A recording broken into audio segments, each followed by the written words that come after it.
नीचे हेडिंग दे दीजिए, बहुत इंपॉर्टेंट। बिहार में नदी घाटी परियोजना, बिहार में नदी घाटी परियोजना और नहर, बिहार में नदी घाटी परियोजना और नहर, ये हेडिंग दे देंगे। बिहार में नदी घाटी परियोजना और नहर, ये हेडिंग दे दें। बिहार में नदी घाटी परियोजना और नहर। चलिए, अब सभी बच्चे खूब बढ़िया से आज का क्लास ध्यान दें। उम्मीद है कि एकदम आराम से सब चीज समझ में आते चला जाए। देखिए, बिहार में हम लोग देखें, जो आप स्थिति देख रहे हैं, चूंकि हमने आर्थिक समीक्षा से सभी डाटा लिया है और आपको सीधा सीधा आर्थिक समीक्षा से ही पूछा जाए।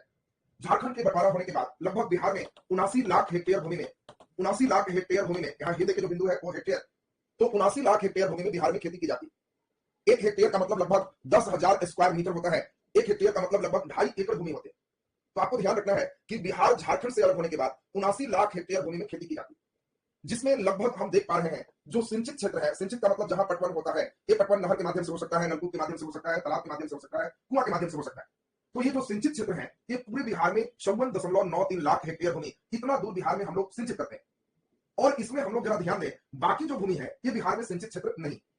और इसमें आपको ओवरऑल सब मिला के सबसे ज्यादा सिंचित प्रदेश कहां है? रोहतास जिले में। ये आपको ऑब्जेक्टिव है। बिहार में सबसे अधिक सिंचित क्षेत्र कौन सा जिला है? रोहतास। सबसे कम सिंचित क्षेत्र शिवहर में है। आपको कभी भी पूछा जाए बिहार में सबसे अधिक सिंचित प्रदेश क्षेत्र जिला रोहतास, सबसे कम शिवहर। और इन सिंचित क्षेत्रों में सबसे ज्यादा जो सिंचाई होती है वह सिंचाई बिहार में नलकूप के माध्यम से होता है। कई बच्चे सोच रहे होंगे नलकूप मीन्स होता है मोटर। आप देखोगे बिहार के ज्यादातर हिस्से में जो किसान खेती पटवन करते हैं मोटर के माध्यम से करते हैं। और कुल सिंचाई में सोचिए 63% सिंचाई, 63% सिंचाई ये मोटर के माध्यम से है, नलकूप के माध्यम से। और आपको क्वेश्चन देगा बिहार के किस जिले में नलकूप के माध्यम से सबसे ज्यादा सिंचाई होती है? तो आपको ध्यान रखना है बिहार के समस्तीपुर जिला में सबसे अधिक नलकूप है। दूसरा पोजीशन सीतामढ़ी और तीसरा पोजीशन कटिहार का। दूसरा नंबर आपको ध्यान रखना है, ये सभी एरिया वाइज चल रहा है। क्या देख रहे हो? 0.26 लाख हेक्टेयर, क्योंकि शिवहर छोटा जिला है इसीलिए यहाँ पे कम है। ये सभी एरिया वाइज है। अगला नंबर हम लोग देखें नहर के द्वारा अगर हम सिंचाई की बात करें, तो अब आपको ध्यान रखना है कि बिहार में लगभग 30% भूमि पर नहर के द्वारा सिंचाई किए जाते हैं। और सबसे ज्यादा सिंचाई आप नहर में अगर कहा जाएगा तो आपको ध्यान रखना है रोहतास। दूसरा नंबर पश्चिमी चंपारण और तीसरा नंबर औरंगाबाद। बाकी अन्य के अंतर्गत कुआं हो सकता है, तालाब हो सकते हैं, ये सब बाकी अन्य मिलाकर लगभग 7% के सिंचाई के साधन उपलब्ध होते हैं।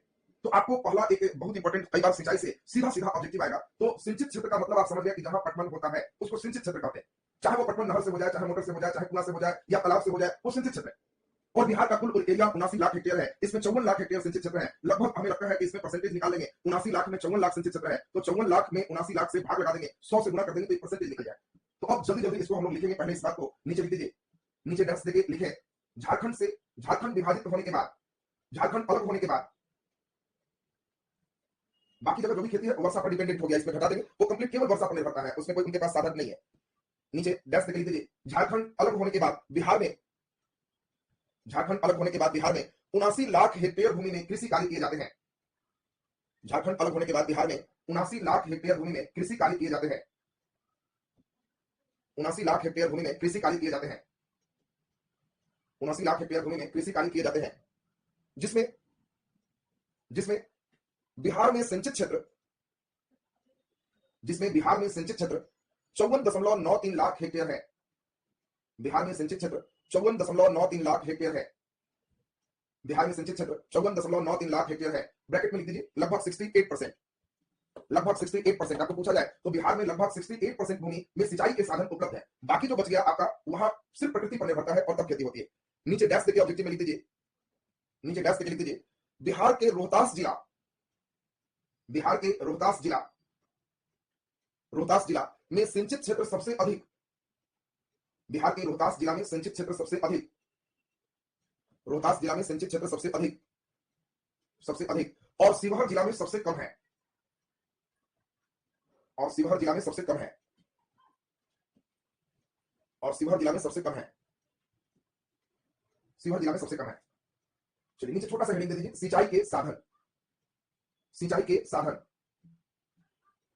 सिंचाई के साधन, सिंचाई के साधन। नीचे स्पान लगा के डैश लिखें बिहार में सबसे अधिक सिंचाई, बिहार में सबसे अधिक सिंचाई नलकूप के द्वारा होता है।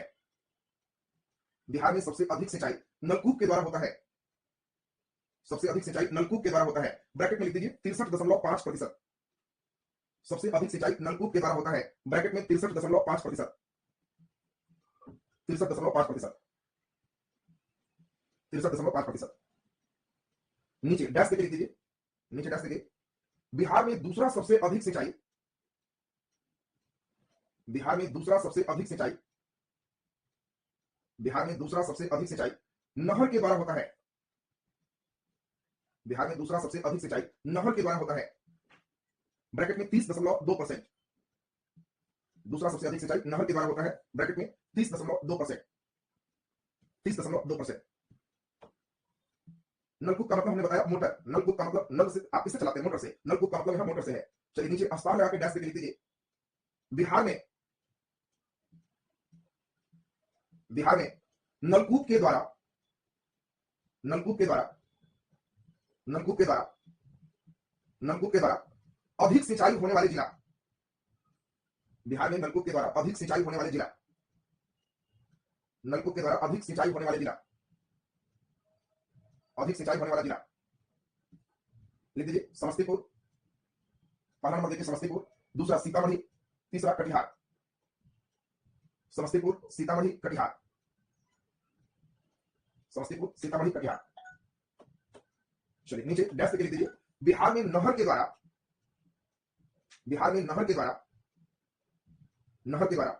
सबसे अधिक सिंचाई होने वाला जिला। बिहार में नहर के द्वारा सबसे अधिक सिंचाई होने वाला जिला। नहर के द्वारा सबसे अधिक सिंचाई होने वाला जिला।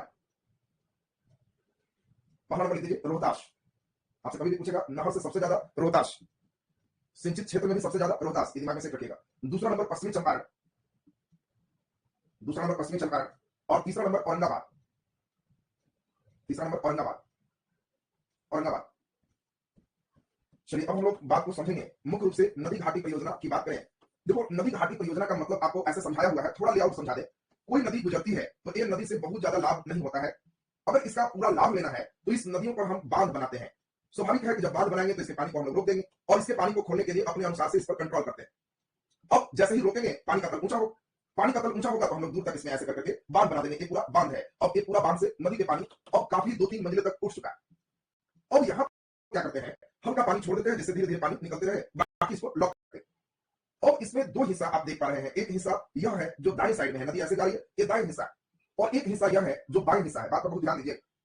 तो किसी भी नदी में जब हम बांध बांधते हैं तो दाएं और बाएं दो हिस्से में पानी बहुत ऊंचाई तक जमा हुआ है। तो अब हमारी इच्छा, अब इधर के जितने भी गांव है, यहाँ गांव है, यहाँ गांव है, इधर गांव है, तो हम लोग क्या करते हैं, कहीं पे इधर से एक फाटक दे देते हैं, गेट दे देते हैं और हम लोग इसको खोल देते हैं कि मेन गेट हो गया। और बाकी जितने गांव हैं सभी गांव को टच करते हुए हम लोग एक गड्ढा जैसा बना देते हैं जिसमें इस पानी को हमारी जब मर्जी है भेजेंगे, नहीं मर्जी है तो बंद कर देंगे। और यही गड्ढा वाले जगह को हम लोग नहर कहते हैं। बात समझे? नहर मीन्स क्या हो गया, जितने भी गांव हैं वहां कृत्रिम सिंचाई करने के लिए, पानी पहुंचाने के लिए हम लोग सभी गांव के नजदीक इस तरह से एक गड्ढा किए। दो फायदा हो गया, किसी गड्ढे वाली मिट्टी को किनारे एक तरफ बिछाते चले गए तो ये रोड तैयार हो गया। और नहरी क्षेत्र में आप कभी जाओगे और पूछोगे कि भाई जी वो वाला गांव जाना है, आंसर मिलेगा नहर पकड़ के चल जाइए। नहर सब गांव को टच करेगी क्योंकि वही यहां से निकाल दिए तो ये रोड हो गया। और ये गड्ढा में अब जैसे ही बाकी समय पानी नहीं दे, अब जैसे ही धान का समय आया, सभी किसानों को खेत में पानी चाहिए, तो यहाँ पे एक कमांड रूम बना हुआ है, एक कमांड रूम नहर खोल दिया। जैसे ही नहर खोल दिया, यहाँ बहुत ऊंचाई तक पानी जमा है, यह अब नहर में पानी चल दिया। अब जिसका गांव यहाँ पे है वो क्या करेगा, गांव में टपने के लिए एक यूं पाइप दिया हुआ, वो क्या करेगा, पाइप का मुंह ही बंद कर दे। अब पानी यहाँ से खुल गया और मुंह बंद हो गया तो स्वाभाविक है पानी इधर भी फेंक देगा, रोड किनारे इधर कर दिया, इधर भी फेंक देगा, पूरा सभी का खेत डूब जाएगा। और जब सब का खेत डूब गया तो गांव वाला खुश हो गया कि वाह ये तो पूरा पानी हमारा खेत में आ गया, अब इसको खोल दो, ये अब आगे चल दिया तो बगल वाला गांव वाला भी वही काम करेगा, उसका भी पूरा हो गया। और इसके कारण आप देखो धीरे धीरे पूरे एरिया सिंचित होकर चला जाएगा। यह पूरा हिस्सा एक पूर्वी नहर के नाम से जाना गया। ये अब नदी के उधर नहीं जाता है। इसके लिए क्या करेंगे, अब जो गांव उधर है तो इससे हम लोग एक गेट इधर भी बनवा देंगे और ये पश्चिमी नहर का नाम इसको दे देंगे। तो देखो आपको कोई भी होगा, जैसे सोन नहर होगा, दो भाग उसमें भी पढ़ोगे, पूर्वी सोन नहर, पश्चिमी सोन नहर। कोसी नहर की बात करेंगे, पूर्वी कोसी नहर, पश्चिमी कोसी नहर। त्रिवेणी नहर की बात करेंगे, पूर्वी त्रिवेणी नहर, पश्चिमी त्रिवेणी नहर। तो तुमको उस समय पूरी बात समझ लेना है कि सर आपको बात हमें समझ में आ गई। अब नदियों पर हम बांध बांधे हैं तो इधर के गांव में पानी कैसे जाएगा, इसको हम ऐसे ले जाएंगे तो नदी में फिर पानी आ गई, अब तो यहाँ भाग जाएगी, इधर तो जाएगा ही नहीं। इसीलिए पूरा जो बांध बांध है उसे इधर एक इधर दोनों हिस्से में जहां पानी भेजना है भेजिए। और इसी में ज्यादा पानी आ रहा है तो बीच बीच में एक और कमांड हिस्सा बना देते हैं कि भाई यहाँ भी कमांड हिस्सा होगा और इस पानी को नीचे वाले सभी गांव में भेज देना। और पूरा नीचे वाले हिस्से में भेज दिया, कमांड हिस्से को लॉक कहते हैं। अब नहरी क्षेत्र में अक्सर जगह का नाम लॉक होगा कि फलाना लॉक, फलाना लॉक, तो आप समझ जाओगे कि वो लॉक कह रहे हैं तो वहां से इस नहर को लॉक करके दूसरे डायरेक्शन भी हम लोग दे सकते हैं। और इसीलिए अब ये नहीं कि केवल पूर्वी पश्चिमी, अब पूर्वी पश्चिमी के बाद हम लोग फिर इधर भेज सकते हैं, फिर एक लॉक देके इधर भी भेज सकते हैं, लॉक देके हम जिधर चाहेंगे उसको उधर भेज सकते हैं। तो ये अब आप देख लिए किस तरह का स्ट्रक्चर हो गया, कैसे नहरी क्षेत्र में हम लोग डेवलपमेंट करते हैं और किस प्रकार से कैसे वर्क हुआ है। अब यहीं से आपका हम जस्ट अभी शुरू करेंगे पहला नंबर, और यह होगा आपका सोन नहर। देखो सबसे पहले आपका सोन नहर अब यहाँ पढ़ाएं। अब सोन नहर आपको ध्यान रखना है कि पूरे बिहार में सबसे पहला नहर अगर कोई है तो सोन नहर है। अंग्रेजों के द्वारा ही बनाया गया 1876 77 1880 तक लगभग तैयार। और सोचो ना कि अंग्रेज 1864 में बक्सर की लड़ाई किया है और उसके बाद वो खेती में ज्यादा किसानों का उत्पादन हो, क्योंकि उत्पादन के अनुसार से ही उसको हिस्सा मिलता है, और उसके लिए अंग्रेजों का ही बनाया हुआ इस सोन नहर।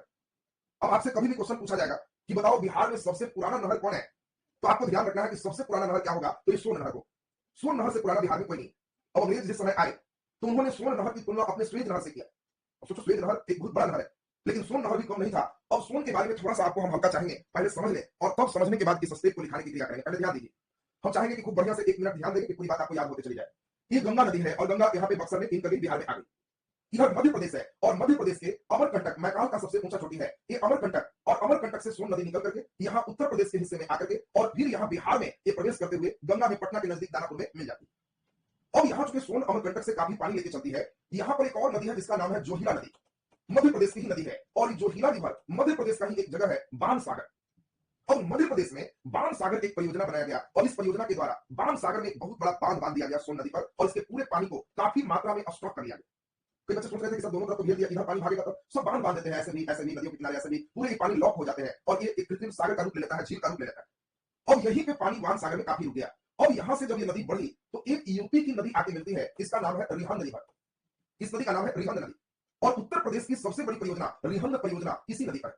और इस परियोजना से रिहंद क्या किया, ये इसके पूरे पानी को लॉक करके अपना यूपी में नहर निकालना शुरू कर दिया। अब देखिए यहां के बाद अब धीरे धीरे औरंगाबाद में बिहार में इन कर गई।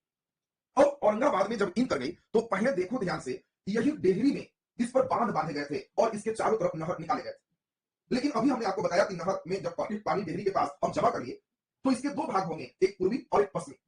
और इसीलिए पूर्वी जो आप देख रहे हो, ये खास करके आपसे पूछा जाएगा तो ये बारून नामक जगह औरंगाबाद में, ये बारून नामक जगह से औरंगाबाद से यहीं से पूर्वी नहर का डेवलपमेंट किया गया और ये नहर के माध्यम से इसको पटना के पास लाके मिला दिया गया गंगा रिवर। और सोचो तुम कभी दानापुर के पास जाओगे तो वहां पे तुमको नहर भी बगल से ही दिखाई देगा, नवतपुर के रास्ते से सीधा सीधा, और वो गंगा के पास जाके मिला दिए। वो सोचो बारून से निकल करके पटना तक गंगा में आके मिलती है और इसीलिए इसको पूर्वी सोन नहर के नाम से जानते हैं, इसी को गंगा नहर के नाम से भी जानते हैं। एक पूर्वी सोन नहर, इसी का नाम गंगा नहर के नाम से हम लोग जानते हैं। और यह पूरा औरंगाबाद, गया, अरवल, जहानाबाद, पटना 130 किलोमीटर तक सिंचाई के साधन उपलब्ध कराते हैं। और सोचो 130 किलोमीटर तक औरंगाबाद पूरा जिला, गया जिला, अरवल जिला, जहानाबाद जिला, पटना जिला, ये पूरा पूर्वी नहर से ही सिंचित होता है। औरंगाबाद तुम्हें जान के आश्चर्य होगा, पूरे औरंगाबाद का 63% हिस्सा ये पूर्वी जो आप देख रहे हो नहर, सोन नहर, इसी से सिंचित हो जाता है। अरवल का भी लगभग 50% से ज्यादा, 59% सिंचाई ये पूर्वी नहर से ही होता है। कभी आप अरवल जिला जाओगे तो देखोगे वहां भी नहर आधी जगह लगभग 59% को कवर करता है। पटना जिला में पालीगंज वगैरह केवल हिस्सा को ज्यादा टच करता है, पटना जिला में थोड़ा कम है, 29% हिस्सा ये पूर्वी सोन नहर के द्वारा ही सिंचाई होते हैं। अब देखो सब चीज सही चल रहा है, लेकिन उसी बीच हुआ क्या, अब यहां पर हम लोग फिर देखें तो पूर्वी हो गया, पश्चिमी भी बनाया जाए और यही डेहरी के पास जगह है इंद्रपुरी। और इंद्रपुरी बैराज से पश्चिमी सोन नहर निकाला गया और यह बक्सर के वही चौसा, आप सभी को मालूम है कि इसी चौसा नामक जगह पे कर्मनासा नदी भी आके मिलती है और यही बक्सर के चौसा में जाके पश्चिमी सोन नहर मिलती है और ये पूरा आरा, रोहतास, बक्सर ये सभी को टच करती है। इसमें रोहतास का सबसे ज्यादा हिस्सा 75% हिस्सा इससे सिंचित होता है, क्योंकि रोहतास एक बड़ा जिला है। आपसे कभी भी पूछा जाए कि बताओ रोहतास का सिंचाई होता है पूर्वी जो है सोन नहर से या पश्चिमी सोन नहर से, तो डेफिनेटली एक पश्चिमी सोन नहर होगा। अब आपसे कभी भी पूछा जाए पश्चिमी सोन नहर किस जगह से निकलती है, इंद्रपुरी, और पूर्वी सोन नहर कहां से निकलती है, बारून नामक जगह से निकलती है। तो एक देखिए बारून है, एक देखिए इंद्रपुरी है, दोनों हिस्से में आपका टच करेंगे। पश्चिमी सोन नहर से सबसे ज्यादा मेन सिंचित रोहतास है और इसी में रोहतास में आपने देखा कि सिंचाई सबसे ज्यादा आपका होगी। अब देखो हम लोग कितना बड़ा बड़ा नहर तो बना दी, ये नहर भी बना दी, पूर्वी स्वेद नहर, पश्चिमी स्वेद नहर सब बना दी, लेकिन अब दिक्कत क्या हुई, इसको पश्चिमी जो नहर है इंद्रपुरी वाला 1968 में बनाया। लेकिन तब तक क्या हुआ, अब जो रिहंद है और जो बाण सागर है, इन लोग पानी ही ज्यादा रोकना शुरू कर दी। अब यूपी ज्यादा पानी रोक दे, मध्य प्रदेश ज्यादा पानी रोक दे, पहले नदी यही के यहां जा रही है, अब अपने यहां पूरे नदी के पानी को घुमाना शुरू कर दे, तो बिहार में नहर को हम लोग बना लिए लेकिन उतना पानी ही नहीं आ रहा है जितना चाहिए। और इसीलिए यहां यूपी, बिहार और एमपी ये तीनों मिलकर के 1974 में एक समझौता किए, जिस समझौता का नाम है बाण सागर समझौता। आपसे पूछा जाए कि बाण सागर समझौता का संबंध किस नदी के जल के विभाजन से, तो बाण सागर समझौता से संबंध सोन नदी के जल के विभाजन से। और तीनों राज्य मिलकर के डिसीजन लिए कि मध्य प्रदेश, बिहार और यूपी में सोन के पानी का विभाजन 2:1:1 में होगा। यानी सोन का आधा पानी बाण सागर जो आप देख रहे हो बाण, इससे आधा मध्य प्रदेश अपने यहां सिंचाई करेगा और आधा छोड़ देगा, यानी कि 100% आधा से ज्यादा करेगा, और आधा जो छूटा उसमें बिहार को एक हिस्सा मिलेगा और यूपी को एक हिस्सा मिलेगा। और यह समझौता का नाम बाण सागर समझौता है जो 1974 में हुआ और आज पूरे ये सोन जो आप देख रहे हो, ये सोन नहर इसी समझौता पर अभी चल रहा है। अब नदियों में बच्चे पूछ रहे हैं कि सर बाढ़ आ जाती है, बिल्कुल, अगर अमरकंटक में ज्यादा ही क्षेत्रों में वर्षा हो गई तो इन क्षेत्रों से पानी ज्यादा आ गई, अब बाण सागर की क्षमता है कि हम इतना ही रोक सकते हैं और उससे ज्यादा पानी यहां आ गया, तो अगर यह रोकेगा तो इसका पूरा बांध ही टूट जाएगा। तो इसी कारण से वह अब सारे बांध को खोल देगा कि अभी ज्यादा पानी है और इसीलिए अभी जाने दो। अब जब खोल दिया, रिहन से भी ज्यादा पानी है, खोल दिया, अब दोनों खोल देगा तो अब ये पानी यहां डेहरी पहुंचा। अब डेहरी कहेगा कि तो मेरा वाला उड़ जाएगा, ये भी खोल देगा कि अब तुम लोग समझो इसको बाढ़ कहते हैं। जब आप काफी ज्यादा उसकी जो क्षमता है उससे ज्यादा पानी अगर आ गया तो ये बांध भी उसको नहीं रोकेगा, बांध भी जाके खोल दिया जाता है कि उसे डूबे तो ठीक है, बांध टूट जाएगा तो और खतरा हो जाएगा। तो अब इसमें हम समझते हैं कि अब आप पूरी बात ये समझ पाए होंगे। तो नीचे जल्दी से हेडिंग दे दीजिए, फटाफट नीचे हेडिंग दे दीजिए, सोन नहर, सोन नहर, सोन नहर, सोन नहर। नीचे अस्तार लगा के डैश लिख दीजिए, सोन नहर, अस्तार लगा के डैश लिख दीजिए। बिहार का सबसे प्राचीन नहर सोन नहर है। बिहार का सबसे प्राचीन नहर सोन नहर है। बिहार का सबसे प्राचीन नहर सोन नहर है। ब्रैकेट में 1876, 1876, चलिए नीचे डैश लिख दीजिए, डैश लिखें। सोन नदी पर, सोन नदी पर बिहार के डेहरी में, स्टेशन का नाम आप जाने हैं, डेहरी ऑन सोन। डेहरी में, सोन नदी पर बिहार के डेहरी में बांध बांधे गए हैं। बांध डेहरी में हो गया और पूर्वी निकाला गया बालू से और पश्चिमी निकाला गया इधरपुरी से। हमने आपको समझाया था कैसे पूर्वी और पश्चिमी दोनों चलता है। बिहार में डेहरी में सोन नदी पर बांध बांधा गया, सोन नदी पर बांध बांधा गया।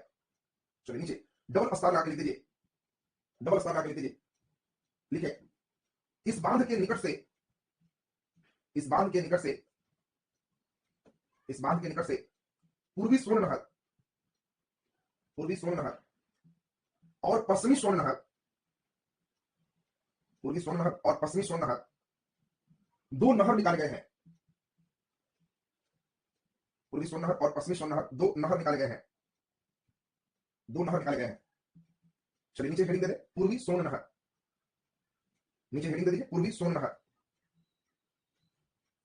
पूर्वी स्वर्ण नहर, पूर्वी स्वर्ण नहर। चलिए नीचे डैश लिख दीजिए, पूर्वी स्वर्ण नहर को पटना नहर के नाम से भी जानते हैं। पूर्वी स्वर्ण नहर को पटना नहर के नाम से भी जानते हैं, पटना नहर के नाम से भी जानते हैं। यह औरंगाबाद के बारून से प्रारंभ होकर, बारून अंडरलाइन कर दीजिएगा, मेन जगह बारून ही पूछा जाएगा। पूर्वी नहर स्टार्ट कहां से होता है? बारून से। यह औरंगाबाद के बारून से प्रारंभ होकर, यह औरंगाबाद के बारून से प्रारंभ होकर, बारून से प्रारंभ होकर औरंगाबाद, औरंगाबाद गया, औरंगाबाद गया, अरवल, अरवल, जहानाबाद, जहानाबाद, जहानाबाद और पटना में सिंचाई करते हुए, और पटना में सिंचाई करते हुए, पटना में सिंचाई करते हुए दानापुर के नजदीक गंगा नदी में मिल जाती है। दानापुर के नजदीक गंगा में मिल जाती है, दानापुर के नजदीक गंगा में मिल जाती है, गंगा में मिल जाती है। चलिए नीचे हेडिंग दीजिए, पश्चिमी स्वर्ण नहर, पश्चिमी स्वर्ण नहर, पश्चिमी स्वर्ण नहर या आरा नहर। देखो इसको पटना नहर कहते हैं, इसको आरा नहर कहते हैं। पश्चिमी स्वर्ण नहर या आरा नहर, या आरा नहर, आरा नहर। नीचे डैश लिख दीजिए, पश्चिमी स्वर्ण नहर, पश्चिमी स्वर्ण नहर, पश्चिमी स्वर्ण नहर इंद्रपुरी से प्रारंभ होकर,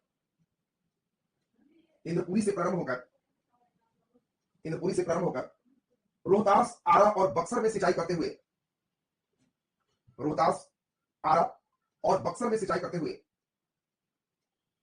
रोहतास, आरा और बक्सर में सिंचाई करते हुए, बक्सर में सिंचाई करते हुए चौसा में गंगा से मिल जाती है, चौसा में गंगा से मिल जाती है, चौसा में गंगा से मिल जाती है। मेरे यहाँ रोहतास में सबसे ज्यादा है, 75% चाहिए। रोहतास की कुल भूमि का जो सिंचाई का है उसमें 75% सिंचाई पश्चिमी स्वर्ण नहर से होता है। तो आपको ध्यान रखना है, कभी भी पूछे रोहतास में सिंचाई का सबसे बड़ा साधन है पूर्वी स्वर्ण नहर की पश्चिमी स्वर्ण नहर, तो पश्चिमी हो जाएगा। और रोहतास में 75% जो सिंचाई है वो पश्चिमी स्वर्ण नहर से ही होता है। और इस साइड में औरंगाबाद में मेन हो जाएगा 63%। दोनों का बस पार्ट में ध्यान रखिएगा। चलिए नीचे डैश देकर लिख दीजिए, 1974 में, 1974 में बाण सागर समझौता हुआ, उसमें 1974 में बाण सागर समझौता हुआ, बाण सागर समझौता हुआ जिसमें मध्य प्रदेश, जिसमें मध्य प्रदेश कौमा बिहार, बिहार और उत्तर प्रदेश में, और उत्तर प्रदेश में जल का विभाजन, जल का विभाजन 2:1:1 में करना निर्धारित किया गया। 2:1:1 में करना निर्धारित किया गया। सोन के जल का विभाजन 2:1:1 में करना निर्धारित किया गया। चलिए, तो ये आप अभी देखिए, सोन नहर जो आप देख रहे हैं बिहार का एक दक्षिण बिहार के हिस्से में आप कह सकते हैं कि सबसे बड़ा एक चैनल है जिससे दक्षिण बिहार के क्षेत्र में सिंचित होते हैं। और उत्तर बिहार में चलेंगे तो सबसे मेन चीज जैसे इधर सोन है, उसी प्रकार वहां कोसी परियोजना हो जाएगा, कोसी नहर हो जाएगा। तो कोसी चूंकि इस हिस्से को सिंचाई करेगी, इधर वाले हिस्से में आपको याद होगा गंडक रिवर, और गंडक से मेन निकलेगी वहां त्रिवेणी नहर। तो हम लोग धीरे धीरे उसको बढ़ाएंगे। पहले सोन नहर आपका पूरा कंप्लीट हो गया। अब सोन नहर के बाद हम लोग आगे चलेंगे। तो नीचे लिख दीजिए सोन नहर के बाद इसमें गंडक नदी परियोजना, गंडक नदी परियोजना, गंडक नदी परियोजना, गंडक नदी परियोजना। चलिए जरा ध्यान दीजिए, हम चाहेंगे कि बिल्कुल बेसिक से चलें। और आज नदी घाटी परियोजना और नहर ये सेक्शन बिहार के लिए इंपॉर्टेंट चीज है, क्योंकि झारखंड स्पेशल जो बच्चे पढ़ते हैं तो जैसे वो खनिज पढ़ते हैं, बिहार स्पेशल के बच्चे को उसी प्रकार कृषि के लिए एक पटवन के साधन पढ़ना हो। अब जो बच्चे नहर ही नहीं समझ पाएंगे, सिंचाई का साधन नहीं समझ पाएंगे, तो वो कैसे 3 हिस्सों में बिहार में कमांड करें। अब देखो, सबसे पहले बात आपको समझाएं, गंडक नदी का आप मानचित्र आप सभी को याद होगा कि गंडक गंगा में चली जाती है। इसके बाद आपको याद होगा इधर से बूढ़ी गंडक जाती है, नक्शा याद ही होगा सब। अब गंडक नदी की कहानी है कि अंग्रेजों ने क्या किया था, 1903-4 की ही बात। एक जगह है यहाँ जिसका नाम है त्रिवेणी, त्रिवेणी। और अंग्रेजों ने ही त्रिवेणी में एक बांध बांधा और इसको त्रिवेणी बांध के नाम से जानते हैं। और त्रिवेणी बांध से पूरे पश्चिम चंपारण, पूर्वी चंपारण, काफी दूर तक अंग्रेजों ने नहर निकाला, गोपालगंज, सिवान, सारण तक पहुंचा दी। और त्रिवेणी नहर का निर्माण अंग्रेज के द्वारा 1903-4 में किया। लेकिन निरंतर चूंकि नदियां अपनी मार्ग को बदलते रहते हैं, और धीरे धीरे जब इसी गंडक रिवर में बहुत ज्यादा पानी आया, तो इस पानी के कारण पूरा ये नहर और ये पूरा त्रिवेणी बांध सब टूट गया। अब सब जब टूट गया, खत्म हो गया, तब उस कंडीशन में अब 1903-4 वाली जो बात थी, आजादी के आते आते सब टूट के खत्म हो गया। तो अब बिहार सरकार ने प्रयास किया नेपाल के साथ मिलने का। इसी से कुछ यूपी की भी बात चली कि भाई देखिए, हम लोग अगर इस गंडक में बढ़िया से बांध बांधेंगे, यूपी में भी नहर जाएगा, नेपाल में भी नहर जाएगा, बिहार में भी लाभ हो, तीनों हम लोग संयुक्त परियोजना बना लें। और इसीलिए नेपाल, बिहार और यूपी, ये तीनों की संयुक्त परियोजना, संयुक्त प्रयास से 1960 में फिर से हम लोग एक प्रयास किए। और अब हम लोग क्या किए, यहीं पर अब त्रिवेणी के ऊपर एक जगह है जिसका नाम एकदम लास्ट में ही चंपारण में पड़ता है, वाल्मीकि नगर। और वाल्मीकि नगर में ही आपको एक जगह बताए थे, सभी को याद हो जाएगा, नाम बोलते ही आप कहोगे यस सही वाला तो सुने थे, याद आ। पहला बांध 3-4 में त्रिवेणी में था, लेकिन त्रिवेणी वाली जो बांध थी वो सब ज्यादा पानी आने से सब टूट गया। 60 में फिर नेपाल, बिहार और यूपी की सरकार ने प्रयास किया, और इनके प्रयास से इस वाल्मीकि नगर में इसके नजदीक एक जगह बताए थे, भैंसा लोटन। आप सभी को याद आ गया होगा कि सर भैंसा लोटन सुने। तो भैंसा लोटन यही जगह है। यहां फिर से 1960 में वहां पूरे बांध बांध दिए गए, और भैंसा लोटन में जब बांध बांध दिए गए तो फिर से गंडक नदी नियंत्रित हो गया। अब सोचो, बिहार में इन किया और वहीं उसका नियंत्रण कर लिया। और पहले से जो त्रिवेणी नहर थी उसमें भी पानी भेजे, तो त्रिवेणी नहर से आपको मेन ध्यान रखना है कि सबसे ज्यादा एक पश्चिम चंपारण में ही मेन सिंचाई होती, थोड़ा बहुत पूर्वी में जाता है। बाकी वो भैंसा लोटन में जो बांध बांधे, तो सारे बच्चे अब समझ गए होंगे कि 2 हिस्सा सब निकला होगा, एक पूर्वी नहर और एक पश्चिमी नहर। ये भी समझ में आ गया होगा कि पश्चिमी नहर जो है इससे उत्तर प्रदेश के हिस्से में सिंचाई होता होगा। आपसे पूछा जाएगा कि बताओ किस नहर के माध्यम से पर उत्तर प्रदेश में सिंचाई के साधन है। अब पूर्वी गंडक परियोजना है कि पश्चिमी जो है नहर गंडक का होगा, तो बिल्कुल सही हो जाएगा, पश्चिमी गंडक का जो नहर है वो यूपी को सिंचाई करेगा। और मेन यहां जो तुम देख रहे हो, इसके द्वारा नेपाल में भी 19 किलोमीटर सिंचाई है, यूपी में ही सबसे ज्यादा 112 किलोमीटर सिंचाई है, और बिहार में मेन एक जिला का सिंचाई है, वो है सिवान। तो पश्चिमी जो आप देख रहे हैं गंडक नहर, ये पश्चिमी गंडक नहर से मेन सिवान सबसे ज्यादा सिंचित होता है। और जो पूर्वी देख रहे हो, ये पूर्वी तो पूरा पश्चिम चंपारण, पूर्वी चंपारण, मुजफ्फरपुर, वैशाली, समस्तीपुर, ये वैशाली तक के हिस्सा तक इसका पानी नहर के माध्यम से हम लोग बेचते हैं, और ये पूरा क्षेत्र यहाँ पटवन होता है। बिल्कुल सारण भी है, सिवान भी है, शारण भी है, इसमें सिवान भी आएगा, शारण भी आएगा। तो देखिए, सारण, छपरा वगैरह जितना सेक्टर आप देख रहे हो, गोपालगंज, सिवान, सारण, ये सभी जो देख रहे हो, ये सब का सब जो पटवन है ये पश्चिमी नहर के माध्यम से होता है। और आपको यहाँ पर पूरी बात एकदम क्लियर करना है। अब आपके लिए बहुत इंपॉर्टेंट आपका जो प्रश्न है, इसमें ध्यान दीजिए कि आपका अब जो क्वेश्चन इसमें रहेगा सिवान और सारण में, यहाँ पर ध्यान दीजिए। आपको ये हिस्सा एक देख लिए, एक हिस्सा यह देख लिए, और बाकी गंडक नदी परियोजना की 2 कहानी आप देखे। एक 1903-4 में बना, डैमेज कर दिया, फिर प्रयास किया हम लोग 1960 में, और यह वाल्मीकि नगर के भैंसा लोटन से है, और इन क्षेत्रों में इसका पटवन किया जाता है। तो अब जल्दी से इसी बात को हम लोग लिख देंगे। तो नीचे लिख दीजिए, जल्दी से नीचे लिख दीजिए, पश्चिमी से ही सिवान सारण दोनों हो जाए, मेन पश्चिमी से सिवान सारण दोनों, और बाकी पूर्वी से हम लोग कितना क्षेत्र इसका देख लिए। तो लिखिए इसमें फटाफट नीचे डैश देखिए, 1903-4 में, 1903-4 में, 1903-4 में, 1903-4 में त्रिवेणी, त्रिवेणी घाट, त्रिवेणी घाट में गंडक नदी पर बांध बांधे गए। त्रिवेणी घाट में गंडक नदी पर बांध बांधे गए, गंडक नदी पर बांध बांधे गए, और इससे त्रिवेणी नहर प्रणाली विकसित किए गए, और इससे त्रिवेणी नहर प्रणाली विकसित किए गए, त्रिवेणी नहर प्रणाली विकसित किए गए। परंतु कालांतर में गंडक नदी में जल अधिकता के कारण, कालांतर में गंडक नदी में जल अधिकता के कारण, गंडक नदी में जल अधिकता के कारण यह क्षतिग्रस्त हो गया। कालांतर में गंडक नदी में जल अधिकता के कारण यह क्षतिग्रस्त हो गया, यह क्षतिग्रस्त हो गया। चलिए नीचे स्टार लगा के डैश लिख दीजिए।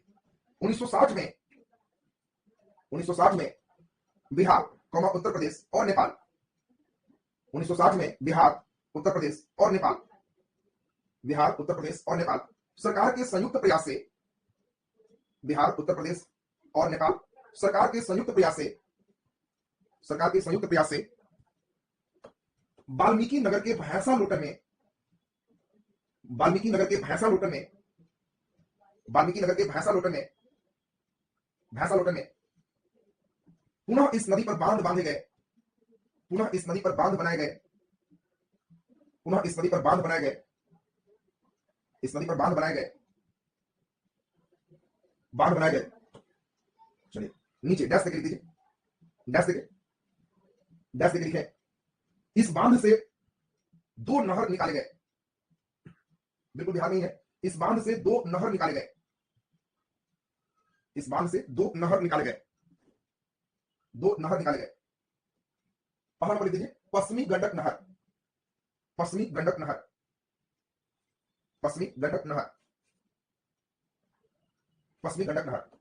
डैश लिख दीजिए। इसके द्वारा, इसके द्वारा बिहार के, इसके द्वारा बिहार के सिवान, सारण, गोपालगंज, सिवान, सारण, गोपालगंज, सिवान, सारण, गोपालगंज, गोपालगंज में सिंचाई के प्रबंधन किए गए, में सिंचाई के प्रबंधन किए गए, सिंचाई के प्रबंधन किए गए। चलिए नीचे हेडिंग दे दो पूर्वी गंडक नहर, पूर्वी गंडक नहर, पूर्वी गंडक नहर, पूर्वी गंडक नहर। डैश लिख दीजिए। इसके द्वारा, इसके द्वारा पश्चिम चंपारण, पश्चिम चंपारण, पूर्वी चंपारण, पूर्वी चंपारण, मुजफ्फरपुर, मुजफ्फरपुर, वैशाली, वैशाली, समस्तीपुर, समस्तीपुर में सिंचाई के प्रबंधन किए गए, में सिंचाई के प्रबंधन किए गए, में सिंचाई के प्रबंधन किए गए। नीचे स्टार लगा के डैश लिख दीजिए। त्रिवेणी नहर के द्वारा, कहीं कहीं ऐसा भी मिलता है इसको पूर्वी त्रिवेणी नहर, इसको पश्चिमी त्रिवेणी नहर, ऐसा कर सकते हैं, ये भी ध्यान रखिएगा। त्रिवेणी नहर के द्वारा मुख्यतः, मुख्यतः पश्चिम चंपारण के 72% हिस्से में सिंचाई होते हैं। त्रिवेणी नहर के द्वारा पश्चिम चंपारण के 72% हिस्से में सिंचाई होते हैं, 72% हिस्से में सिंचाई होते हैं, 72% हिस्से में सिंचाई होते हैं। चलिए इसमें अब हम लोग थोड़ा सा, आपको याद होगा, यह इधर का क्षेत्र देखिए बढ़िया से, इधर पटवन हो गया, नीचे भी इधर पटवन हो गया। अब ये हिस्सा जो देख रहे हो, ये पूरा पटवन के लिए पूरा टास्क हम लोग कोसी रिवर कर दिए। यही कोसी नदी है और हम लोग यही कोसी नदी से कोशिश किए हैं कि इधर पूरा और इधर पूरा, ये क्षेत्र पे हम लोग पूरा इसका पटवन कर दें। और आप जानते हो कि कोसी नदी पे कहां पे बांध बांधा गया है, तो मेन एक जगह है जो बिहार और नेपाल, इसमें मेन बिहार और नेपाल सरकार की ही भूमिका है। आपको पूछा जाएगा कौन सा जो योजना है बिहार और नेपाल गवर्नमेंट का है, तो कोसी परियोजना हो, और इसके लिए नेपाल में ही मेन बांध है, और वो जगह का नाम है मेन हनुमान नगर। हनुमान नगर इसमें काफी इंपॉर्टेंट जगह आपके लिए है। और वहीं से फिर आपको 2 सेक्शन पूछे जाएंगे, एक पूर्वी नहर और एक आप समझ गए होंगे पश्चिमी नहर, और इसमें कई ब्रांचेस हम लोग दिए हैं, और ये सारा ब्रांच आपको समझना हो। इसमें मधेपुरा में भेजे, सहरसा में भेजे, पूर्णिया में भेजे, कटिहार में भेजे, अररिया में भेजे, क्योंकि इसी से हमको पूरा पानी भेजना। तो जो पूर्वी वाला देख रहे हो, इससे मधेपुरा, सहरसा, पूर्णिया, कटिहार सब जगह यहां तक भेजे, और जो पश्चिमी वाला देख रहे हो, उससे पूरा मधुबनी हो गया, मुजफ्फरपुर हो गया, दरभंगा हो गया, इन हिस्से में हम लोग सिंचाई का पूरा प्रबंध किए। तो अब इसमें जरा ध्यान दीजिए, ये सभी सेक्शन हम लोग को कोसी का एक मेन देख लेना है। अब कोसी परियोजना के बाद आपका ये सेक्शन जो नहर का है कंप्लीट हो जाए, तो अब हम लोग कोसी के बाद एक बहुत इंपॉर्टेंट सेक्शन आपका शुरू करेंगे, और वह होगा बिहार में वन एवं वन्यजीव। वन एवं वन्यजीव में एक क्वेश्चन यहां से भी रहता है, और इसीलिए वन एवं वन्यजीव के बाद तब इधर का केस आपका लगभग कंप्लीट हो जाएगा। तब मिट्टी, जलवायु, कृषि सब छोटे छोटे सेक्शन रहेंगे। 5-6 क्लास आपका जैसे ही होगा, बिहार स्पेशल आपका क्लास अब खत्म पे हो गया। बिहार स्पेशल की उल्टी गिनती हो 6-7 दिन और क्लासेस होने के बाद